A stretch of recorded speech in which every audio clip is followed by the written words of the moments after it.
muy buenas tardes tengan todos ustedes, queridos estudiantes. El día de hoy vamos a avanzar los nuevos conocimientos. Esta es nuestra clase número 2 de los fenómenos químicos y sus efectos.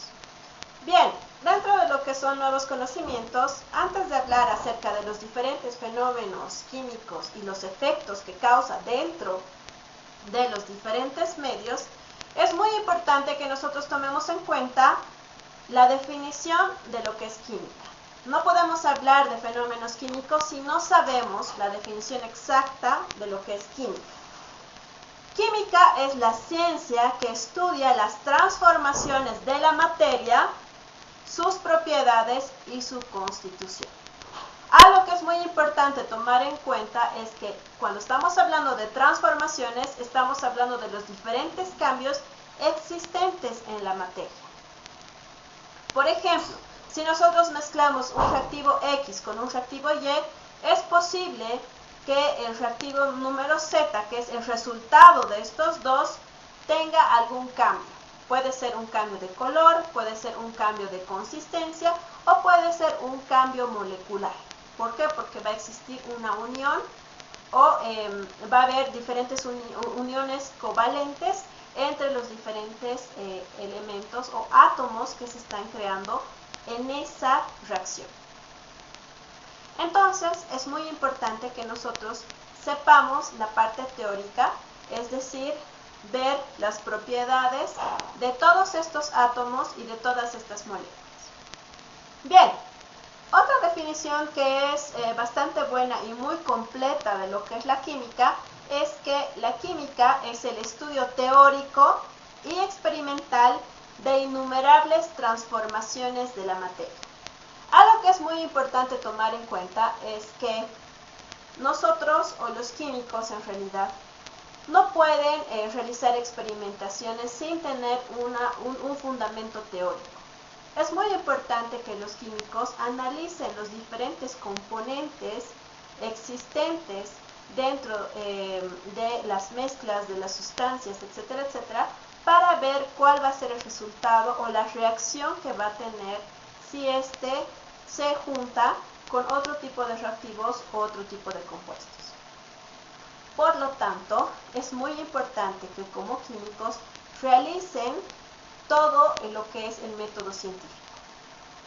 Por lo tanto, no pueden directamente ir a experimentar.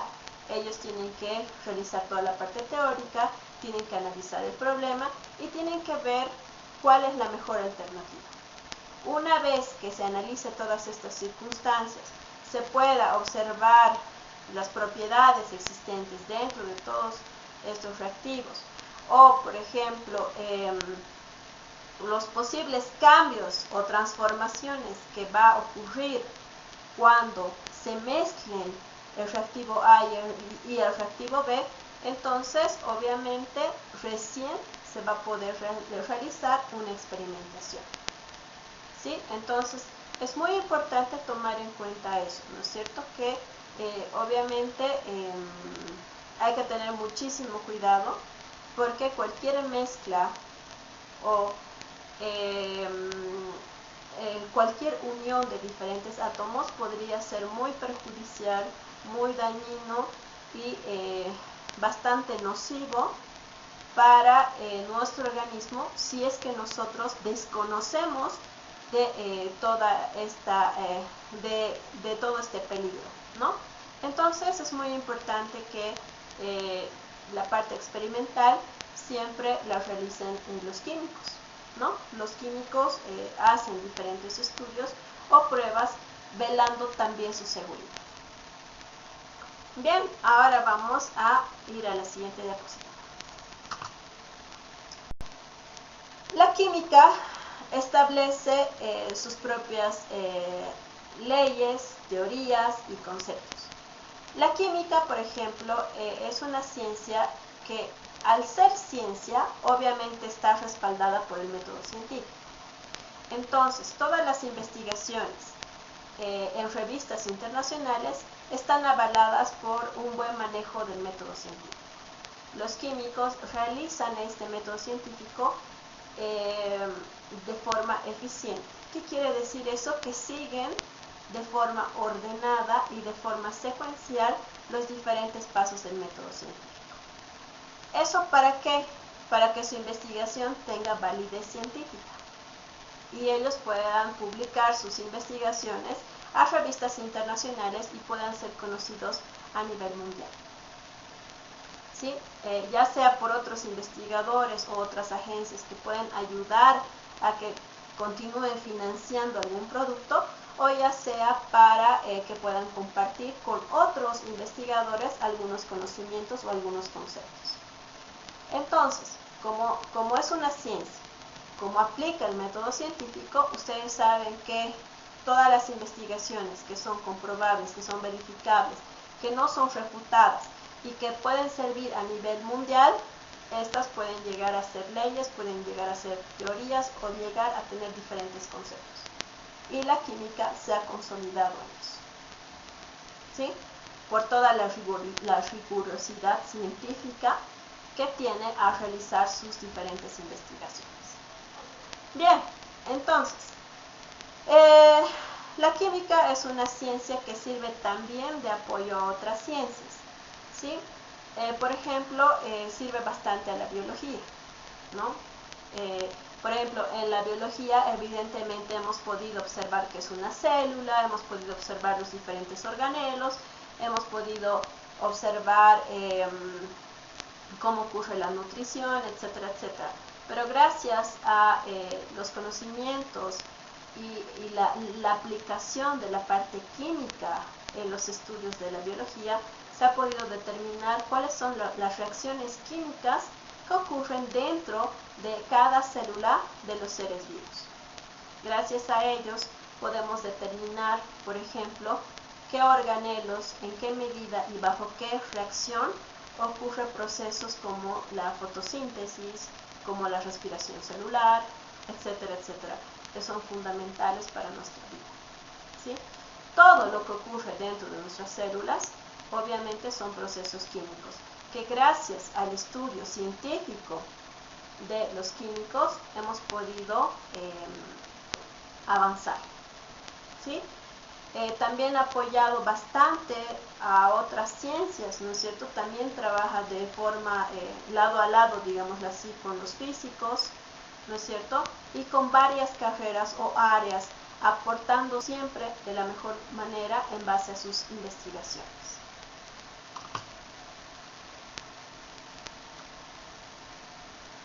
Ahora vamos a hablar de la importancia de la química en el ámbito de la medicina. Por ejemplo, gracias a los diferentes químicos podemos observar que han existido el descubrimiento de nuevos fármacos, ¿no es cierto? Las pastillas blandas, las cápsulas, los polvos, ¿no? O sea, hay antigripales en polvo, hay vacunas, hay radioterapias. Todo eso ha sido gracias a el estudio científico, teórico, humano, profesional de todo lo que ha sido los químicos, ¿no es cierto? Los químicos nos pueden decir exactamente cuántos miligramos tiene y de qué componente. Si ustedes, por ejemplo, ven las cajitas donde están los medicamentos, ahí les va a salir cuánto en miligramos tiene de cada cosa. Ellos se encargan de hacerlo de forma exacta para que nosotros podamos tener un tratamiento exacto. Y en base a esto, obviamente los médicos, tomando en cuenta todo esto, los médicos nos dan un buen tratamiento. ¿Sí? Nos dice, va a tomar no sé, un ibuprofeno de 600 miligramos, ¿no es cierto? Cada 8 horas, ¿no es cierto? Y así sucesivamente. Gracias a la exactitud que los químicos dan frente a este tipo de circunstancias. ¿Sí? Entonces son muy importantes. Por lo tanto, la química es una ciencia que avanza constantemente, porque la medicina y la biología obviamente no paran. ¿Sí? No paran porque es ciencia, y la ciencia siempre tiene que ser comprobada para empezar, y luego siempre tiene que estar dispuesta a investigar diferentes cosas, ¿no? Porque existen diferentes cambios a través del tiempo, los cuales los científicos tienen que estar a la par para poder resolver o apoyar a las diferentes personas en base a las cosas que ellos saben, ¿sí? Ya sea para mejorar la calidad de vida o ya sea para mejorar la salud de las personas, ¿sí? Bien, vamos a continuar. Otro ámbito muy importante en el cual los químicos juegan un rol bastante especial es en el tema de la nutrición, ¿sí? Gracias a los químicos nosotros tenemos las diferentes composiciones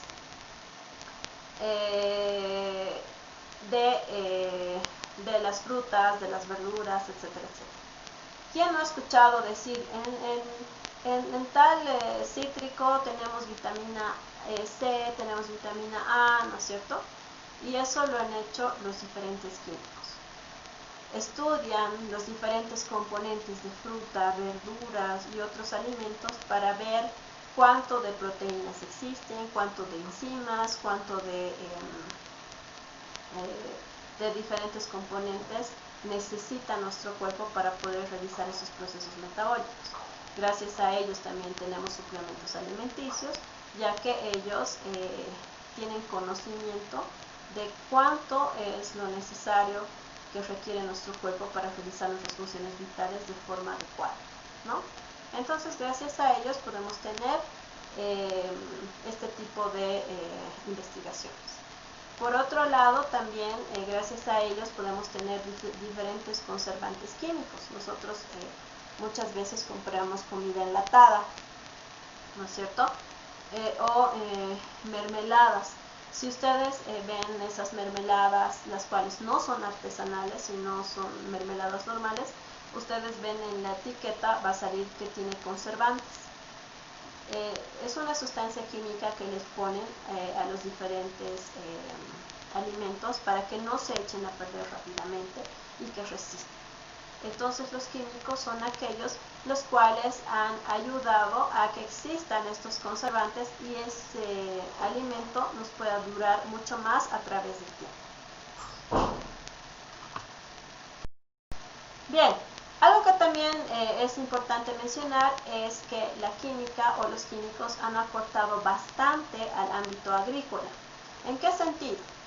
Es muy importante tomar en cuenta que a mayor cantidad de población se necesita mayor cantidad de comida.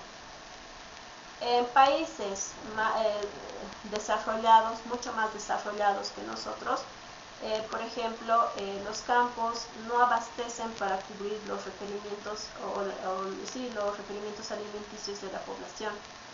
No pueden esperar que la tierra pueda reponerse por sí sola para volver a producir. ¿Sí? Por ejemplo, la tierra necesita al menos 2 años para volver a producir lo mismo que ha producido, ¿sí? Pero obviamente en algunos lugares es mucho tiempo. Entonces los químicos han realizado diferentes fertilizantes químicos, los cuales hacen que la tierra se pueda recomponer rápidamente y pueda volver a producir en poco tiempo la misma cantidad de alimentos que lo ha hecho. Otro tema que también es muy importante es que igual en otros países, por ejemplo, que igual se necesita rápidamente de estos productos, se ponen o se han elaborado fertilizantes y pesticidas e insecticidas artificiales, ¿no? Evidentemente en los lugares naturales sí existen pesticidas y insecticidas naturales, ¿sí? Son algunos insectos los cuales hacen ellos mismos el control de algunas plagas, ¿sí? Pero en esos campos tendrías que poner diferentes cultivos, no solamente un cultivo, sino tener un policultivo, ¿sí? pero en los lugares donde tenemos grandes extensiones de tierra y solamente existe un cultivo, digamos soya, por ejemplo, o quinoa, por ejemplo, grandes cantidades, grandes hectáreas, por ejemplo, solo quinoa, entonces es muy difícil que ahí se pueda instalar pesticidas o insecticidas de forma natural. Entonces recurren a lo que son los insecticidas o pesticidas que son artificiales, que son aquellos hechos por los químicos, ¿no? En nuestro país todavía existen lugares donde utilizan químicos, fertilizantes químicos, pesticidas químicos, insecticidas químicos, pero también se está tratando de promocionar la alimentación orgánica.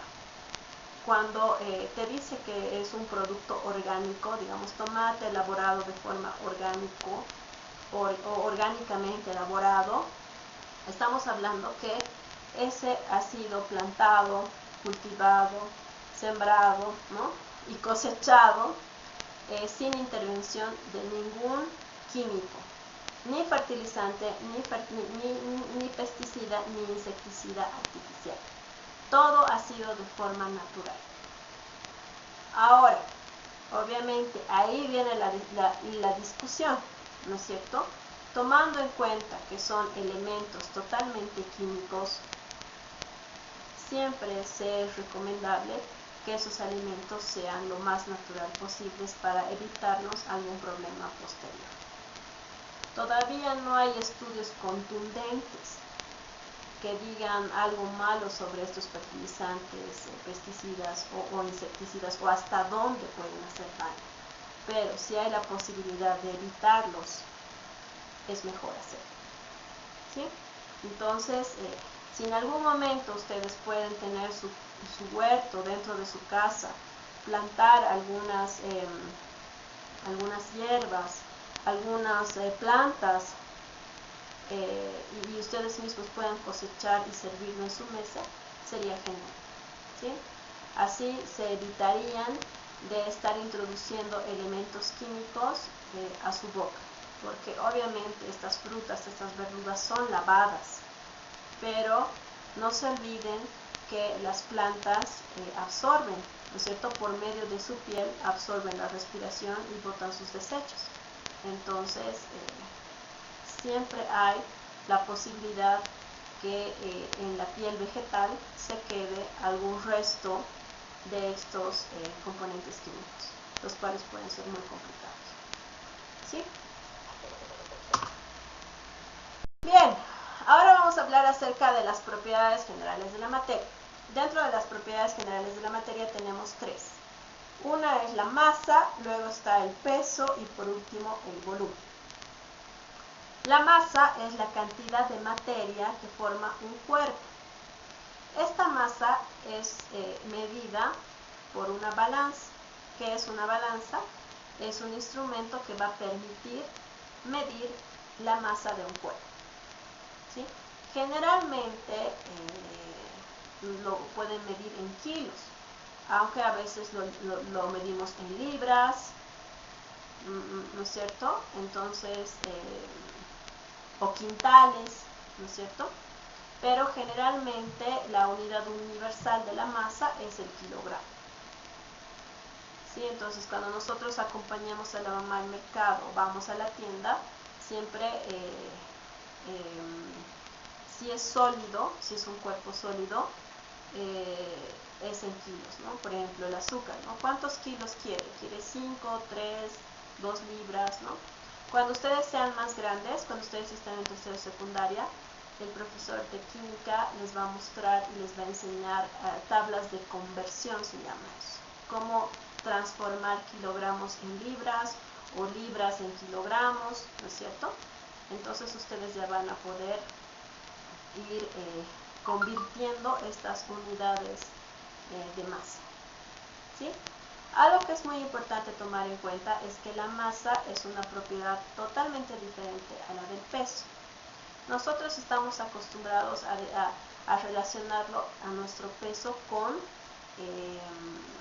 la balanza, ¿no es cierto? Porque decimos, ¿cuánto pesas? Ah, yo peso, ¿no? 50 kilos. Yo peso 55 kilos, ¿no? Entonces, en química y en física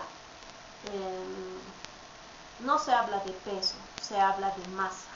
Siempre te va a decir, calcule la masa del cuerpo A, ¿no? O sea, siempre te van a hablar de masa, nunca te van a decir el peso. Porque en términos científicos, el peso es una medida de la fuerza de gravedad con que es atraído un cuerpo hacia el centro de la Tierra. Por ejemplo, nosotros estamos pegados, o sea, nuestros pies están pegados al suelo.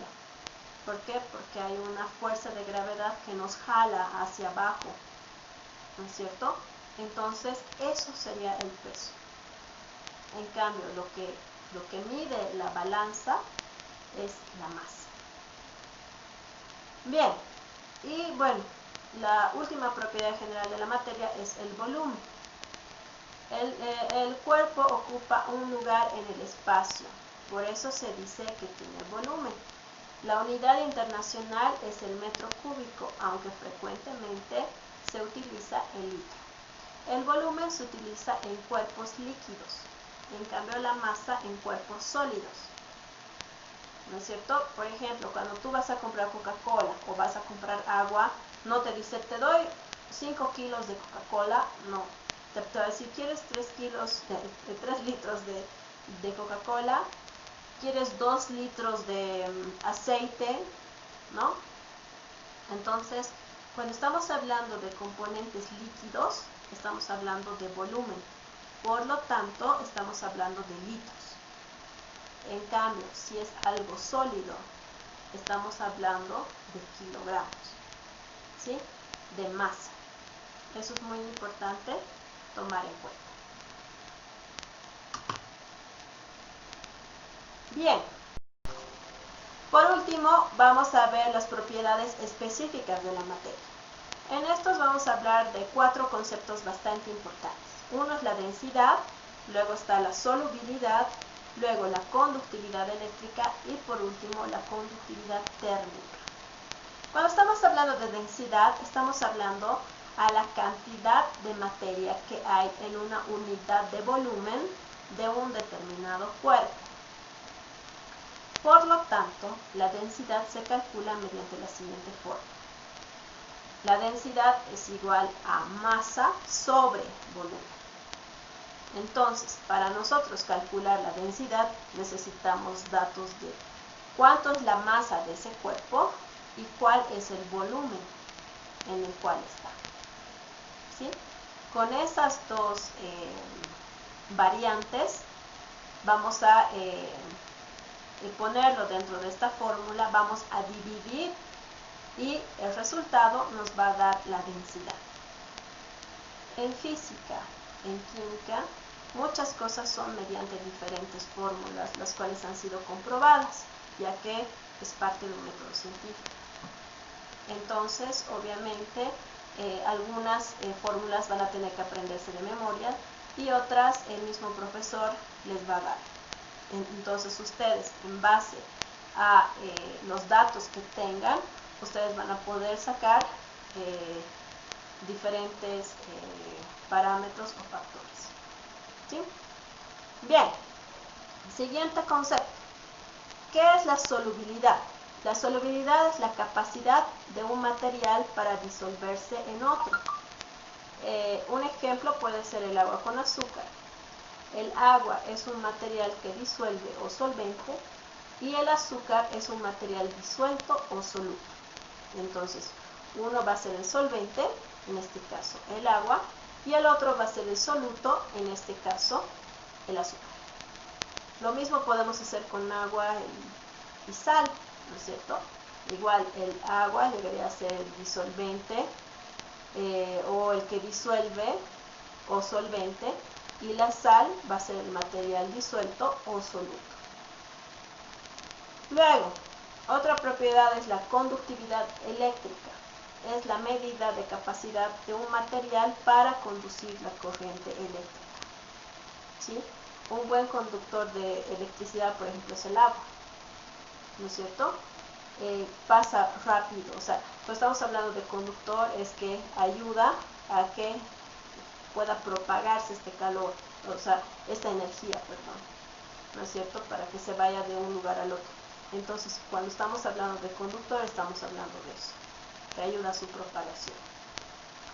Luego estamos hablando de conductividad térmica, que es la medida de la capacidad de un material para conducir el calor. Esto ya lo habíamos hablado en dos unidades anteriores, ¿se acuerdan? De los conductores térmicos, ¿no es cierto? Por ejemplo, el hierro, el cobre, que obviamente rápidamente el calor se esparce por ellos y se concentra, ¿no es cierto? Por ejemplo, una cacerola está hecha de metal y el metal obviamente es un buen conductor, ¿no es cierto? Pero nosotros agarramos la cacerola por un manguito que generalmente es de plástico. Ese manguito de plástico tiene otro material, no es del mismo material que la cacerola metálica, sino va a ser de plástico o de algún otro componente. Y obviamente vamos a ver que por allí no pasa el calor, ¿no? Porque es un aislante térmico. Entonces, esta es una propiedad específica de la materia.